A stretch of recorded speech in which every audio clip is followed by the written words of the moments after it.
Hello, everyone. I hope you're doing well. So, this is the course May 5th, first version. I'm going to talk about marketing plan because that will be the final project. So, we will go to the high level of that. But also, I'm going to present what will be your sales pitch, the next delivery you need to do for your next homework. So, here we'll go quickly. Sorry about that. Okay. So this is the podcast kickoff also that we will explain to you. Don't look at the dates because I forgot to change on these page, so it's not relevant.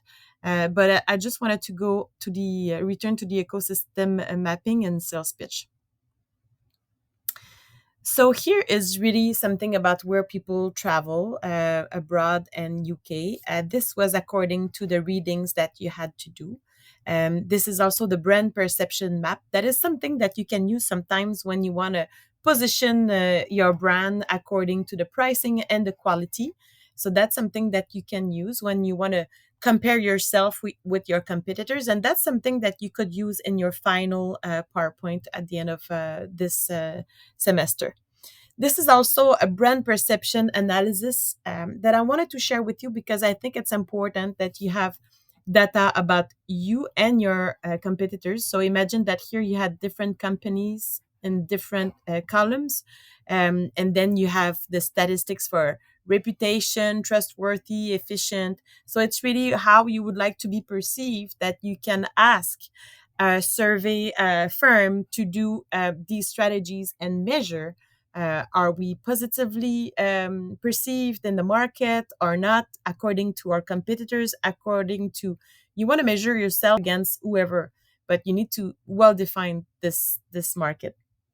Same with net promoting score. That's something that we use to see the detractor, the neutral, and the promoter. So when you have 9 out of 10, of course it's promoting, people will talk about you but also will recommend you. And sometimes below 6, it's really people might say, well, you might as well not use them service. So you want to be positioned between 7 and 10, I would say, as a promoting score, like, which is between, sorry, 9 and 10. So that's really how you want to be positioned. So developing your brand, your marketing plan, you need to set the objectives. What is the dream destination? So it's the brand visibility you want to increase, for instance. Sometimes it's talent attraction you want to increase. Sometimes it's the client program, or you want to be aligned with your mother brand. So it's really different objectives that you need to set, not more than 3 or 4. More than that, it's too heavy. Then you can have an umbrella campaign. So you can have the mother brand, for instance, if it's a big banner like Marriott, or if Accor, or any type of big umbrella campaign. Then you have to define what is your service offering. Why?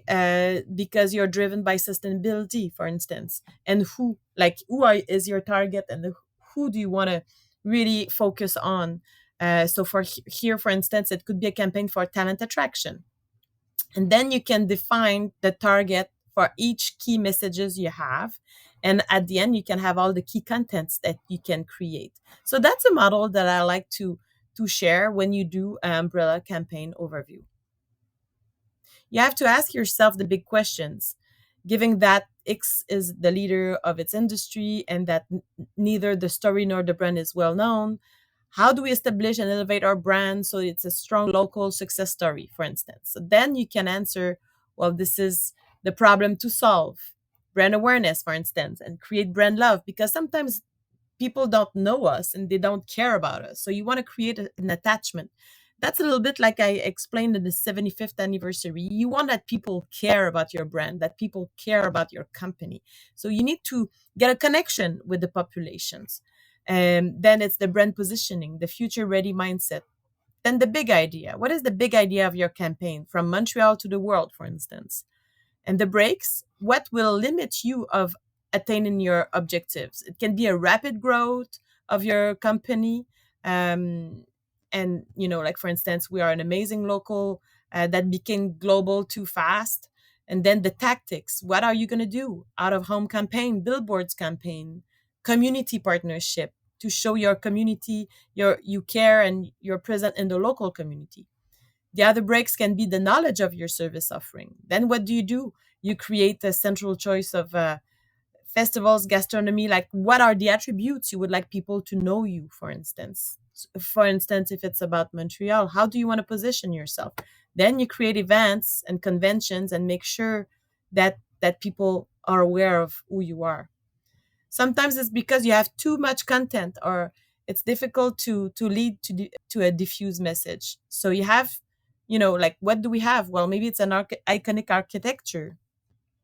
I'm making this up. This is not a case study. So it's really something that you need to answer depending on the breaks. So here, for instance, if it's the iconic architecture, well, maybe you should sponsor content on articles and podcast and promote storytelling about the architecture, iconic buildings that you do.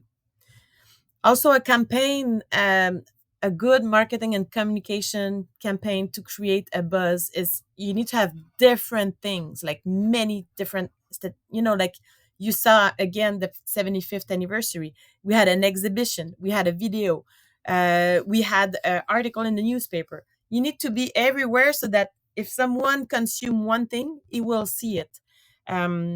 So you need to elevate the media engagement, social media, but also visibility for your executive. So speech is also really important. Target a broader audience and strategic partnership with local community and business partners. And also, you need to involve your employees. If you don't involve your employees, it won't go very far. Just like we did for the celebration, we involved the employees that created it. The same with the brand refresh at the Palais des Congrès. They were involved in the brand evolution. If you don't involve the staff, you won't have any ambassadors for your brand or for everything you want to sell. So this is the base. Then the connection plan. What do you do to have awareness? Like, is it billboards, digital, advertorials, region target social media, event project? Then you have an engagement on LinkedIn, click through, sponsored ad, YouTube ads.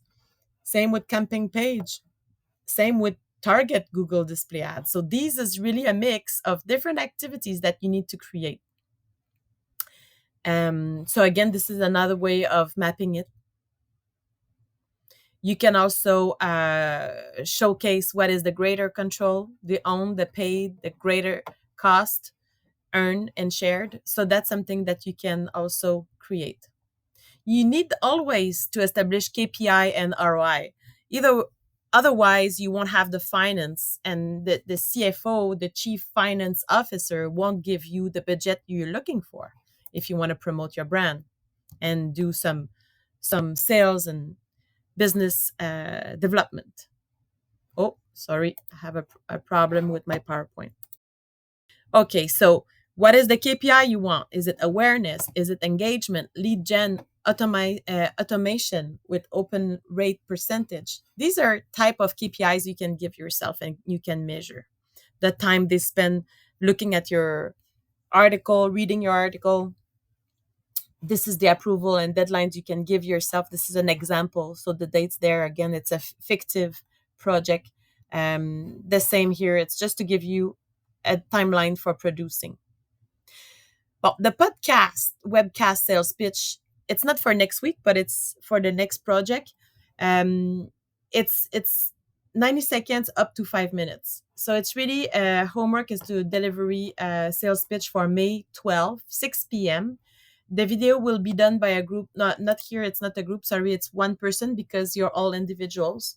You need to do a sales pitch about a project of your choice: hotel, tourism, airline, airport, restaurant, or other. You need to mention the unique selling proposition, ensure to respect the tone of voice and suits your brand positioning. And the evaluation criteria will be covering the requirements below. And please see the attachment for the full details. So what I measure is really the quality of the podcast, webcast, the length of the video, maximum 5 minutes, the coverage of the unique selling point, ensure the brand identity so that we have a tone of voice. Is it humble? Is it bold? Is it ambitious, accessible, or other? And then the participation, well, here it's only you, so that wouldn't be covered. But also, I want you to use a technique, one or two from Simon Sinek, The Golden Circle, or Ian Taylor, Never Say No Comments, so that it inspires you for the one power message. I wanted to do with statistics, research, and also I will measure your global creativity. And this is the evaluation criteria that will be evaluated. So everything is written down, so you can refer it anytime you need to. The readings recommended for the podcast webcast sales pitch.